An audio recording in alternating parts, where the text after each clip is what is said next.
En el módulo anterior hemos estudiado las distribuciones de luz, que eran funciones que nos daban la cantidad de luz que había en cada zona del cultivo. Sin embargo, para evaluar la disponibilidad de luz necesitamos un número en concreto pues, que nos diga qué cantidad de luz habría disponible en general en todo el cultivo. Eso es lo que vamos a hacer a continuación. Vamos a calcular un número que se llama la irradiancia promedio, que ya lo habíamos presentado en el anterior módulo, pero ahora vamos a ver cómo a partir de la distribución de irradiancia podemos calcular este número que nos da la disponibilidad de luz en el cultivo, la disponibilidad de luz en promedio. Como recordaréis, hemos dicho que los cultivos de microalgas atenúan intensamente la luz. Por eso, en los cultivos de microalgas habitualmente nos encontramos zonas iluminadas y zonas oscuras, cada cual con un valor de irradiancia. Necesitamos algún tipo de número que nos diga, en general, en un cultivo, qué cantidad de luz disponible hay. Este número, que lo llamaremos irradiancia promedio, es el número que vamos a calcular y para ello vamos a utilizar las distribuciones de luz que hemos presentado en el anterior módulo. Con la función de distribución podríamos calcular cosas como qué cantidad de irradiancia hay pues, en una profundidad determinada en un raceway. Podemos calcularlo en cualquier punto, pero no sabemos exactamente o no seríamos capaces de dar un número de si en un raceway hay más luz que en un fotoreactor tubular, ¿no? Sabríamos la cantidad de irradiancia que hay en cada punto o en diferentes puntos, pero nos resultaría difícil decidir si hay más luz o menos luz en un fotobioreactor. Entonces lo que tenemos que hacer, o lo que se propone, es hacer hacer un promedio de todas las irradiancias que existen en cada punto, y ese promedio lo vamos a llamar irradiancia promedio y lo vamos a designar con una I, con un subíndice AV de average del inglés promedio. Lo vamos a hacer a continuación utilizando las distribuciones de luz que hemos calculado en el anterior módulo. El número que vamos a proponer para dar un valor de irradiancia en el cultivo va a ser una media ponderada al volumen. Una media ponderada al volumen que significa pues, que tiene en cuenta que si en un volumen grande del cultivo hay una irradiancia de 1000, pues va a contar más que si en un volumen pequeño, por ejemplo, el centro de un cilindro, pues está muy oscuro. Entonces no solamente se tienen en cuenta los valores que hay de irradiancia en cada punto, sino que se tienen en cuenta el volumen que ocupan. La definición matemática pues, es la de todas las medias ponderadas y simplemente pues, al final pues, se hace valer cada elemento de volumen y al final pues, se divide por el volumen total. Aquí está expresada de una manera cuantizada, como si los volúmenes fuesen discretos, pero obviamente nosotros, como nuestras distribuciones son continuas, pues nos aparecerán integrales, que espero que no os asusten mucho. Pues pasamos a calcular la irradiancia promedio en el caso más sencillo, que yo creo que es un caso bastante sencillo y entendible por todo el mundo. ¿Os acordáis que teníamos la distribución de irradiancia que venía dada por la ley de Lambert-Beer? Y bueno, lo que hacemos es, como queremos hacer esta media ponderada al volumen, lo que hacemos es, pues, de alguna manera, como cortar el fotobioreactor, que en este caso es un raceway, como en lonchas de espesor diferencial. En cada una de esas lonchas tendríamos una irradiancia constante y simplemente lo que hacemos es transformar la definición que está discretizada, ¿vale?, transformarla en integral. Entonces lo que hacemos es, pues, tendríamos infinidad de volúmenes que se convierten en una integral y vamos a aplicar esa definición que es la definición integral. Bien, ahí tenemos nuestro fotobioreactor con su diferencial de volumen, tenemos la distribución. Veis que el diferencial de volumen, le he puesto las dimensiones, que tendría una anchura de L3, una longitud de L2 y una profundidad de L1, y bueno, pues el diferencial de volumen pues, sería el diferencial de profundidad, o sea, el diferencial de X en el sentido del 1, multiplicado pues, por el área, por la superficie, que es L2 por L3. Entonces juntamos las dos cosas y las incluimos en la definición de irradiancia promedio en forma integral, porque tenemos una distribución continua, no podemos utilizar la forma discreta, y nos aparece pues, esta integral. Si os dais cuenta, pues simplemente el volumen es que aparece fuera, es simplemente multiplicar por las tres dimensiones, y ahí hemos utilizado la ley de Lambert-Beer simplemente porque la luz incide perpendicularmente, y hemos puesto nuestro diferencial de volumen, tal y como nos aparecía. Despejando un poco, se nos simplifica bastante la ecuación, que a continuación pues la vamos a integrar. Bueno, pues en este caso tan sencillo se puede obtener una función algebraica que representa esa integral. Ahí tenéis está la función integrada directamente, os he omitido los pasos intermedios, pero estoy seguro que el que quiera puede llegar a esa función. Y como os dais cuenta, pues simplemente pues una función que nos proporciona el promedio de irradiancia que habría en todas las zonas del cultivo. O sea, es un número que nos representa el promedio que habría en todas las zonas del cultivo. Si os dais cuenta, aparece la concentración de biomasa, aparece las dimensiones del fotobioreactor, en este caso la profundidad como L, y por supuesto aparece la capacidad de atenuación de la luz de la biomasa. Bueno, esta ecuación sí que nos permite ya saber si en un fotobioreactor hay más o menos luz y nos permitiría comparar entre dos, por ejemplo, entre dos Rayleigh de diferente profundidad, porque ahora mismo pues, no podíamos compararlo, no sabíamos si había más luz en uno que en otro, podíamos saber en puntos determinados cuánta luz había, pero no podíamos saberlo en promedio, que es lo que nos interesa. Vamos a ver muy brevemente cómo se calcularía la irradiancia promedio en otros casos, algo más complicado.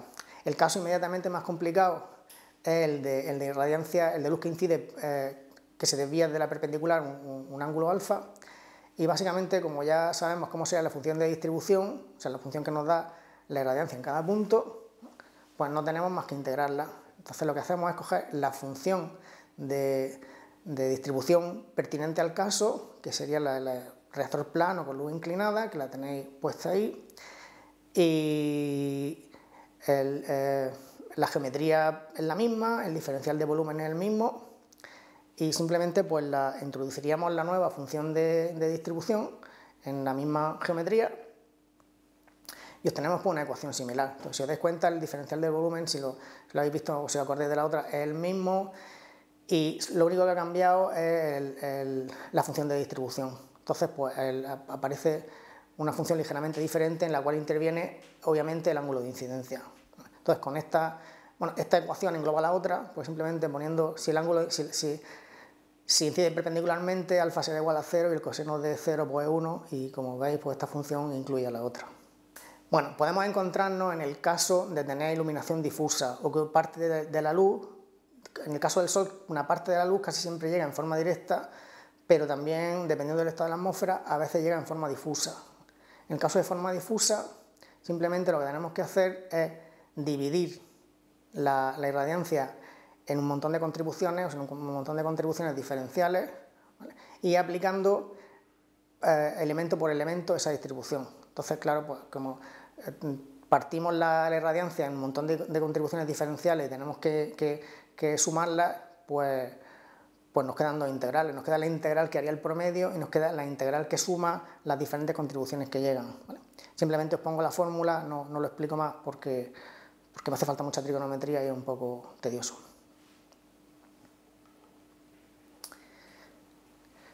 Bien, pasamos a cultivos con geometría cilíndrica, que en realidad no es mucho más difícil que la geometría plana, porque ya hemos tenido las funciones de distribución. Entonces ahora se nos simplifica mucho la tarea. Básicamente lo que pongo en la transparencia es que nos basta casar la geometría, que ya la habíamos estudiado, con la distribución que la habíamos obtenido. Entonces básicamente os recuerdo que la irradiancia promedio es el sumatorio, bueno, la media ponderada, o sea, de las contribuciones de luz multiplicado por el volumen del reactor. Entonces simplemente pues, el diferencial del volumen, el volumen total del reactor es pi por r cuadrado, ¿vale? Y en cartesianas, que es como está puesto, en coordenadas cartesianas, pues lo que tenemos que hacer es poner dentro de la distribución de luz, que ya la habíamos tenido antes, y multiplicar por el diferencial de volumen, que es el de x por el de y. Bueno. Y nos encontramos con la función de irradiancia promedio, que en este caso no podemos integrarla porque no tiene, que yo sepa, no tiene integral, no tiene primitiva, no hay una función a la que se pueda integrar, y lo dejamos, el cálculo tiene que ser numérico. Entonces pues tenemos que meterlo en un programa de cálculo y obtener los valores de la función para las concentraciones que nos interesase y para los parámetros de nuestro reactor.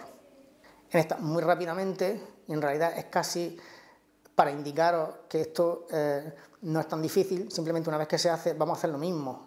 Estamos utilizando la misma geometría y lo cambiamos es la distribución. O sea, la distribución ahora tiene en cuenta que la luz incide de manera inclinada, o sea, desviándose de la perpendicular.